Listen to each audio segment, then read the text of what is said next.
Hello everyone, good morning. तो जैसा कि आप सभी लोगों का जो री एग्ज़ाम लगाया गया था वो 30 मार्च यानी कि परसों यहाँ पर लगा हुआ है।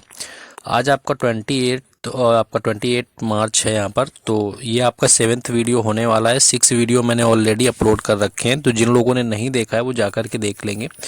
और यहाँ पर शुरुआत करेंगे। And first thing, do like the session and share also.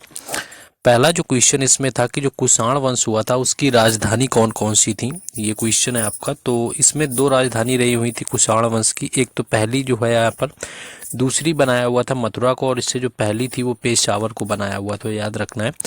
और अगर इसकी स्थापना पूछे यानी कि फाउंडर कौन था यहाँ पर आपका, जो कुषाण डायनेस्टी थी, तो कुजुल जो कटफेसिस था ये रहा हुआ था यहाँ पर इसका फाउंडर अगर बात करें। और सबसे ज़्यादा जो मोस्ट पावरफुल या सबसे ज़्यादा प्रचलित या जान पहचान वाला अगर शासक आपसे पूछता है कुषाण वंश का, तो वो कनिष्क रहा हुआ था। और कनिष्क ये वही था जिसके टाइम पर जो चौथी बौद्ध संगीति हुई थी। आपको पता होगा कि बौद्ध जो संगीतियाँ होती थीं उसमें जो चौथे नंबर वाली हुई थी कश्मीर कुंडल वन में जिसका आयोजन हुआ था, वो इसी के समय पर हुई थी, कनिष्क के समय में। और एक चीज़ यहाँ से याद रखना है कि कनिष्क जो राजा था उसने देवपुत्र की उपाधि धारण करी हुई थी। ये पूछा गया था आपके एमटीएस एग्जाम में। तो ये देवपुत्र की उपाधि किस कुषाण शासक ने ली हुई थी, तो वो कनिष्क रहा हुआ था। बाकी स्थापना कुजुल कटफेसेस ने। और इसकी जो दोनों राजधानी थी, एक तो पेशावर रही हुई थी और दूसरा रही हुई थी मथुरा। ये चीज़ याद रखेंगे। और इसके साथ क्या आपको एक चीज़ यहाँ पर याद रखना होगा कि आपका, हाँ, जो सर्वाधिक सोने के सिक्के चलाए गए थे यानी कि मोस्टली जो गोल्ड कॉइन चलाए गए थे ये इसी टाइम पर आए हुए थे, यानी कि जो कुषाण डायनेस्टी आया हुआ था इस पर आए हुए थे। नेक्स्ट आ जाते हैं आगे। देखिए, जैसा कि किसी भी एग्ज़ाम की आप तैयारी कर रहे हैं, ऑलमोस्ट कोई भी एग्ज़ाम आपका आता है तो उसके लिए टेक्स्ट बुक का जो यूज करना काफ़ी इंपॉर्टेंट होता है, क्योंकि जो मॉक टेस्ट लगाना इतना इंपॉर्टेंट है कि आपकी एक्यूरेसी या जो भी होता है सारा चीज़ नॉलेज बूस्ट होता है, एक्यूरेसी मेंटेन होती है, वो मॉक टेस्ट से ही होती है। और सबसे जो बेहतर मॉक टेस्ट आता है वो टेक्स्ट बुक का आता है। और करंट में जो है टेक्स्ट बुक का प्रीमियर लीग का सेल चल रहा है, जो कि आपका 28 से 30 मार्च रहने वाला है। और इसके अंतर्गत जो है आपको टेक्स्ट बुक का जो पास प्रो है वो 263 यानी कि 263 में मिल जाएगा, जो कि अब तक का सबसे सस्ता प्राइस है। शायद इससे सस्ता आपका अगले साल ना हो, और सबसे सस्ता है 263 यानी 263 में मिल जाएगा। मेरा कूपन कोड आप राज10 यूज करेंगे तो आपको 12% का यहाँ पर डिस्काउंट मिल जाएगा। और जैसे ही आप 12% का इसमें डिस्काउंट मिलता है आपको, तो आपको यहाँ पर 263 में आपको पास प्रो मिल जाएगा। और 175 में आपको टेस्ट बुक का पास मिलता है। और पास और पास प्रो में अंतर ये है कि पास में सिर्फ आपको मॉक टेस्ट मिलते हैं, लेकिन जब पास प्रो आप लगाएंगे जा करके तो उसमें आपको अनलिमिटेड प्रीवियस ईयर पेपर मिलेंगे, री अटैम्प्ट का ऑप्शन मिलेगा, यानी कि एक ही टेस्ट को आप चाहे जितने बार अटैम्प्ट कर सकते हैं। ये सारी चीज़ें मिल जाती हैं। इसको परचेज करने का लिंक डिस्क्रिप्शन में दिया गया है। किसी भी एग्ज़ाम की तैयारी करते हैं, एसएससी, रेलवे, बैंकिंग, सभी के लिए ये काम आता है। जाकर के परचेस कर लीजिए, क्योंकि ऐसी सेल फिर इस साल यानी 2024 में देखने को नहीं मिलेगी। मेरा कूपन कोड उसी में लगा हुआ है, जाकर के आप कर सकते हैं। नेक्स्ट आ जाते हैं अगले टॉपिक में अपने। नेक्स्ट जो है आपका ये यहाँ पर हो गया। नेक्स्ट जो क्वेश्चन आपका सेकंड है कि जो जनसंख्या विस्फोट की अवधि रही हुई थी वो कौन सी थी। देखिए, जनसंख्या अगर विस्फोट की अवधि की आपकी बात करें तो ये 1951 से लेकर के 1981 तक रही हुई थी, यानी कि ऑलमोस्ट जो अगर बात करें यहाँ पर जो जनसंख्या विस्फोट की अवधि रही हुई थी वो 1951 से 1981 तक थी। और इस समय क्या थी कि जनसंख्या जो है जो अनियंत्रित रूप से बढ़ रही थी, तो उसको जनसंख्या की आपकी विस्फोट कहा जाता है। बाकी आपसे जो स्थिर जनसंख्या आपसे पूछे कि स्थिर जो जनसंख्या वृद्धि है वो कब हुई थी, तो स्थिर जनसंख्या वृद्धि आपकी जो हुई वो 1921 से लेकर के 1951 तक हुई थी। ये स्थिर जनसंख्या रही हुई थी। बाकी जो जनसंख्या विस्फोट जिसको बोलते हैं यानी कि पॉपुलेशन एक्सप्लोजन बोलते हैं, वो आपका 1951 से लेकर के 1981 तक रहा हुआ था। नेक्स्ट क्वेश्चन आगे है। नेक्स्ट है कि अली वर्दी खान के बाद बंगाल का नवाब कौन बना। देखिए, अली वर्दी खान की बात करें तो अली वर्दी खान की जो डेथ होती है वो होती है जाकर के 1756 में। 1756 में अली वर्दी खान की डेथ होती है। और उसके बाद जो बंगाल का नवाब बना हुआ था वो बना हुआ था सिराजुद्दौला, यानी कि सिराजुद्दौला को इसके बाद में इसका नवाब बनाया गया था। और इसके अगर आपसे पहले सबसे पूछे कि पहले कौन रहे हुए थे यहाँ पर, जो सबसे पहले आपके बंगाल के नवाब वो थे मुर्शीद कुली खान, ये रहे हुए थे। और इन्होंने ही, इनके नाम से ही क्या था कि बंगाल की जो कैपिटल बनाई गई थी वो मुर्शिदाबाद बनाई गई थी। तो पहले जो बंगाल के नवाब थे वो मुर्शीद कुली खान थे। 1756 में अली वर्दी खान थे, इनकी मृत्यु हुई थी, क्योंकि ये 1740 से लेकर के 1756 तक बंगाल के नवाब रहे हुए थे। इसके बाद जो है सिराजुद्दौला को बनाया गया था। नेक्स्ट क्वेश्चन आगे है। नेक्स्ट है कि ब्रजभूषण काबरा किस नृत्य से संबंधित है। देखिए आपके यहाँ पर नृत्य नहीं, एक्चुअली यहाँ पर मिस्टेक हो गया, नृत्य नहीं आपका यहाँ पर होगा, डांस नहीं होगा, वाद्य यंत्र होगा। यानी कि किस म्यूजिकल इंस्ट्रूमेंट से आपके रिलेटेड हैं जो कि ब्रजभूषण काबरा हैं। कुछ नाम ऐसे होते हैं जो ऑलरेडी आपने इतने बार सुन रखे होते हैं, लेकिन फिर भी कहीं ना कहीं कुछ नए नाम जरूर देखने को मिलते हैं, और वो आपके माइंड में रहना ज़्यादा ज़रूरी है, क्योंकि जो मोस्ट प्रॉबेबली पूछे जा ही रहे हैं तो उनमें तो आपको हो ही जाना है। तो अगर ब्रजभूषण काबरा की बात करें कि किस म्यूजिकल इंस्ट्रूमेंट यानी वाद्य यंत्र से संबंधित है, तो गिटार इसका राइट आंसर हो जाएगा। मोस्ट इंपॉर्टेंट है क्योंकि ये कम देखने को मिलता है। और इसी तरह आपको असद अली खान का बताया हुआ था, तो असद अली खान जो थे उनका संबंध वीणा से था। बुद्धादित्य मुखर्जी मैंने बताया हुआ है, तो बुद्धादित्य मुखर्जी जो है वो सितार से संबंधित हैं। बाकी सितार से जो जाने पहचाने लोग हैं उसमें शिव कुमार शर्मा और भजन सुपारी आते हैं। और शिव कुमार शर्मा को पता होगा कि बनारस घराने से उनका संबंध है, तो घराना भी जो होता है कई बार ऑलमोस्ट पूछ लेते हैं। नेक्स्ट आगे है क्वेश्चन। नेक्स्ट है कि भारत में चाय का शहर कौन सा कहलाता है, यानी which is the T city of India. यहाँ पर टी सिटी की बात करी गई है, चाय तो आपकी अलग अलग जगह पर ज़्यादा होती है। देखिए टी सिटी कहा जाता है डिब्रूगढ़ को, यानी कि असम के अंदर आता है डिब्रूगढ़, जिसको भारत का जो है इंडिया का टी सिटी कहा जाता है, और डिब्रूगढ़ असम के अंदर आता है। लेकिन अगर बात करें कि सबसे ज़्यादा जो होता है टी की यानी कि फसल या पैदावार कहाँ पर होती है, तो सबसे अधिक जो उत्पादन करने वाला राज्य है चाय का वो होता है आपका वेस्ट बंगाल, यानी कि पश्चिम बंगाल में जो है चाय का सबसे ज़्यादा उत्पादन होता है। और उसके साथ में अगर यही देश की बात करी जाए कि किस देश में सबसे ज़्यादा होता है, तो चीन में सबसे ज़्यादा होता है। ये चाय की बात है। अगर कॉफ़ी की बात होगी तो कॉफ़ी का भारत में सबसे अधिक उत्पादन करने वाला जो राज्य है वो कर्नाटक हो जाएगा। लेकिन जब यहाँ पर राज्य की बात आएगी आपके, यानी कि देश की बात आएगी राज्य की बात, तो फिर ब्राज़ील हो जाएगा। यानी कॉफ़ी का सबसे अधिक उत्पादन करने वाला राज्य ब्राज़ील है, चाय का सबसे ज़्यादा उत्पादन करने वाला आपका जो देश है वो ब्राज़ील है कॉफ़ी के लिए, और देश चाय के लिए पूछेगा चीन हो जाएगा।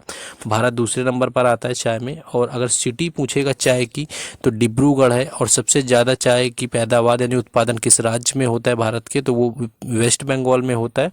और कॉफ़ी किस राज्य में सबसे ज़्यादा होती है, तो वो आपकी कर्नाटक में होती है। नेक्स्ट आगे क्वेश्चन है। नेक्स्ट है कि खर्ची पूजा में कितने देवी देवताओं की पूजा करी जाती है। ये आपका जो जीडी 2023 का एग्ज़ाम था लास्ट ईयर वाला, उसमें क्वेश्चन ऐसे ही पूछा गया कि how many gods and goddess are worshipped in Kharchi Puja. देखिए खर्ची पूजा की अगर बात करें कि यहाँ पर कितने, तो 14 आपका राइट आंसर हो जाएगा। यानी कि 14 देवी देवता जो होते हैं इनकी पूजा करी जाती है खर्ची पूजा के अंदर, यानी देवी देवताओं की पूजा होती है।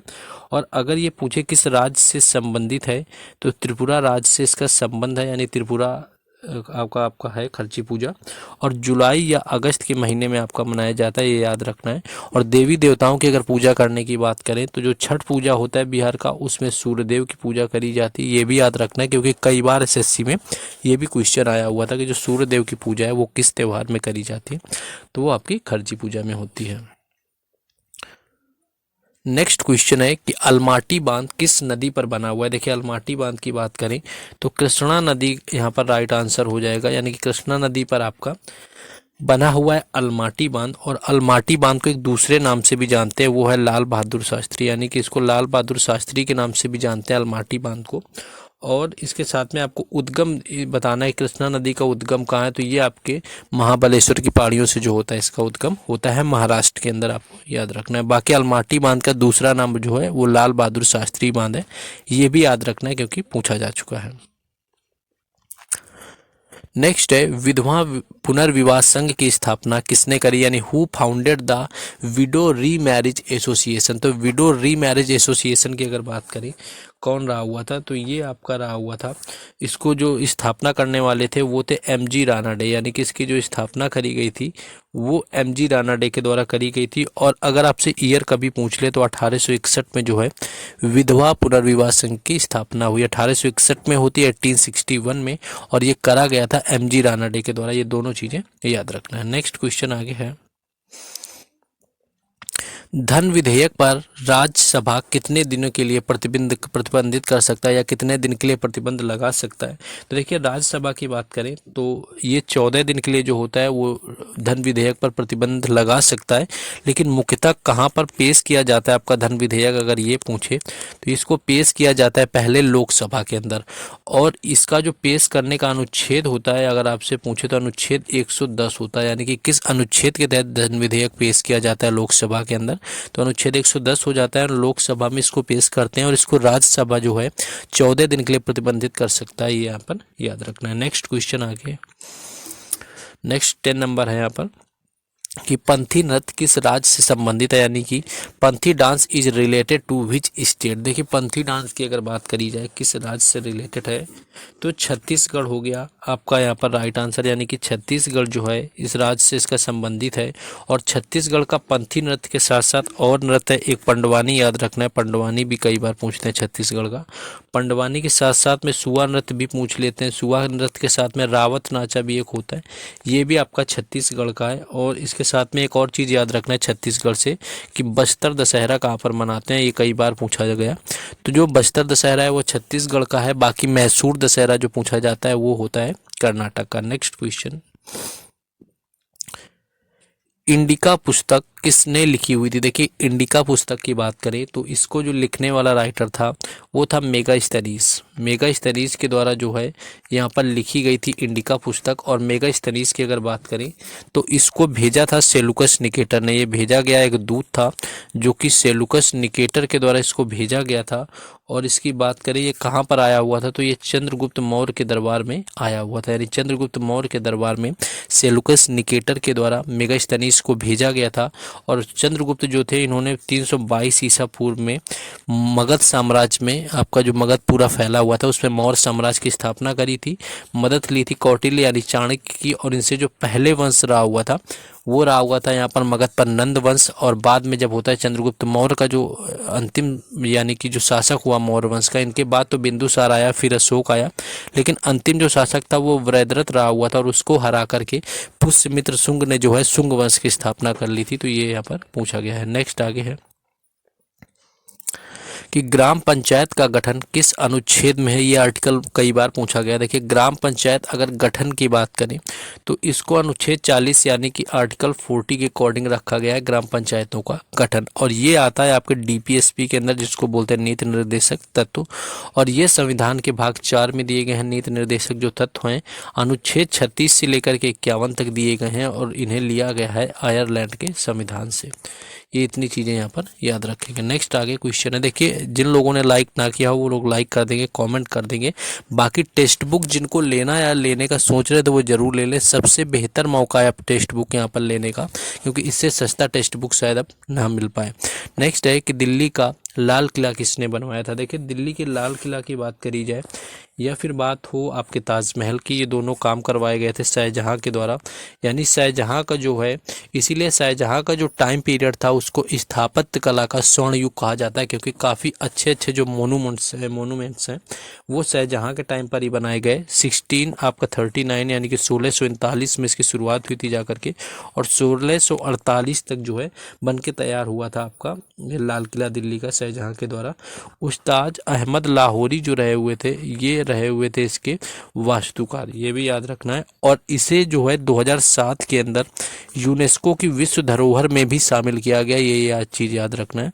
यूनेस्को में इसे कब शामिल किया गया तो 2000 आपके जो है 7 में दिल्ली के लाल किला को यूनेस्को की विश्व धरोहर में भी शामिल किया गया है। नेक्स्ट है कि कन्नौज का युद्ध कब हुआ था, यानी when did the battle of Kannauj take place. तो देखिए कन्नौज की युद्ध की बात करें ये 1840 नहीं 1540 1840 हो रहा है, 1540 में लड़ा गया था। और इसको लड़ने वाले तो एक तो शेर शाह सूरी थे, यानी कि शेर शाह सूरी वर्सेस हुमायूं हुआ था, शेर शाह और हुमायूं के बीच में हुआ था। और हुमायूं यहाँ पर हार गया था, शेर शाह सूरी जीता हुआ था। और इससे पहले जो 1539 में हुआ था वो हुआ था जाकर के चौसा का युद्ध, ये भी याद रखना है। और हुमायूं नामा की बात करें, हुमायूं नामा हुमायूं की आत्मकथा है। और हुमायूं नामा को जो लिखा गया है वो लिखा गया है गुलबदन बेगम के द्वारा, इसको भी याद रखना है, इनकी बहन थी। और 1530 में जो है हुमायूं मौर्य यानी कि मुगल शासक बना हुआ था, यानी कि राजगद्दी पर बैठा हुआ था।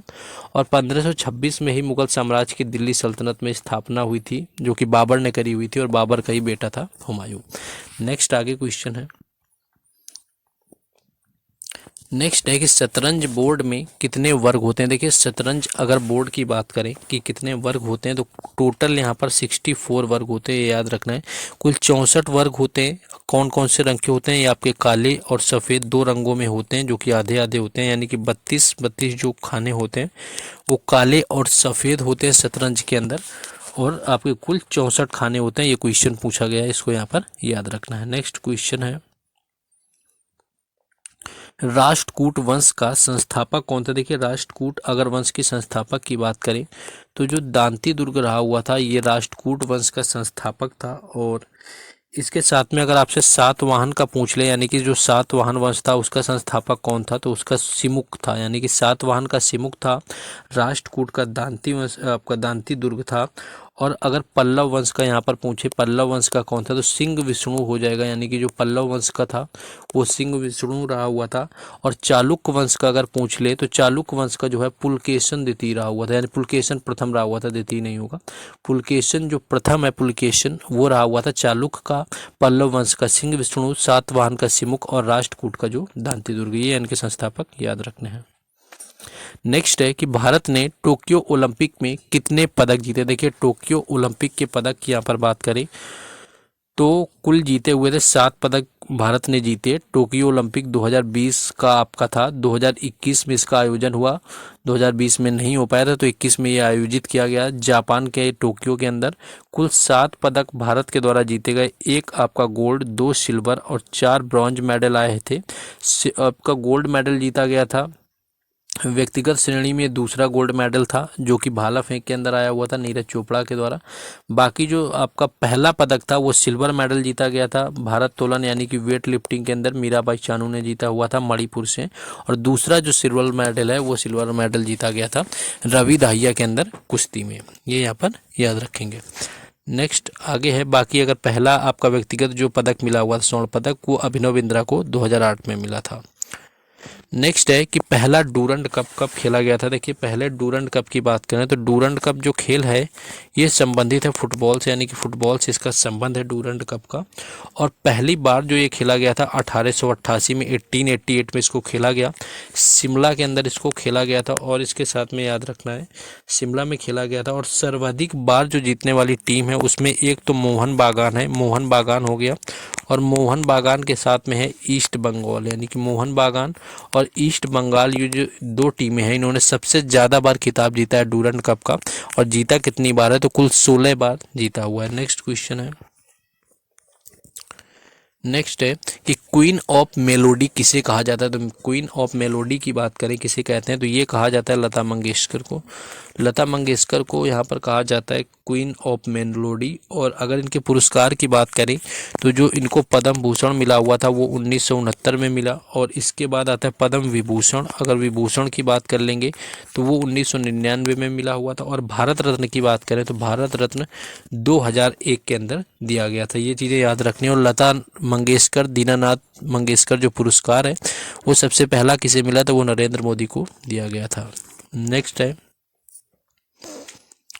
नेक्स्ट है कि आँखों के लिए उपयोगी विटामिन कौन सा होता है, यानी which vitamin is useful for eyes. तो विटामिन जो यानी कि विटामिन आपका ए यहाँ पर राइट आंसर हो जाएगा, जो कि आइज के लिए सबसे इंपॉर्टेंट होता है। बाकी कुछ होते हैं जैसे कि बी जो होता है विटामिन, इससे बात करें कि इससे कमी किसकी होती है, इससे एनीमिया रोग हो जाता है, यानी कि जो विटामिन बी की कमी होगी तो एनीमिया रोग हो जाएगा। सी से स्कर्वी हो जाता है। और डी जो होता है ये रिकेट्स हो जाता है, यानी कि रिकेट्स यानी सूखा रोग हो जाता है। और जो ई होता है विटामिन, ये क्या होता है, जनन शक्ति को कमज़ोर कर देता है। विटामिन के जब होता है वो खून का थक्का नहीं जमता। तो ये सारी चीज़ें यहाँ पर याद रखना है। तो ये थे ऑलमोस्ट कुल 20 क्वेश्चन। कल एक वीडियो और करेंगे, उसके बाद 30 मार्च को चारों शिफ्टों का एनालिसिस करवाएंगे। उसके लिए वीडियो को लाइक करके रखना है, चैनल को सब्सक्राइब करके रखना है, क्योंकि हर शिफ्ट का एनालिसिस री एग्ज़ाम का भी हम कोशिश करेंगे चारों शिफ्टों का करा दें। बाकी जिन लोगों ने टेक्स्ट बुक अभी नहीं लिया तो text book most important thing है। अभी इस रेट में आप इसको परचेज़ कर लो। अगर आपको ज़्यादा नहीं भी पता है तो डिस्क्रिप्शन में लिंक है, परचेज़ कर सकते हैं। बाकी मुझसे कॉन्टेक्ट करके भी आप पता कर सकते हैं, तो मैं आपको कंफर्म बता दूंगा। क्योंकि किसी भी एग्ज़ाम को पास करने के लिए यहाँ पर टेक्स्ट बुक का लेना काफ़ी ज़रूरी है, क्योंकि मॉक टेस्ट मोस्ट इंपॉर्टेंट होता है किसी भी एग्ज़ाम के लिए। बाकी हर अपडेट हम आपको टेलीग्राम चैनल और व्हाट्सएप ग्रुप पर प्रोवाइड कराते हैं, जिसके लिंक हैं वो डिस्क्रिप्शन में दिए गए हैं, जाकर के वहाँ से जुड़ जाना है। और आपको बाकी लाइक शेयर सब्सक्राइब तो कर ही लेना है। बाकी मिलते हैं नेक्स्ट वीडियो में। जय हिंद।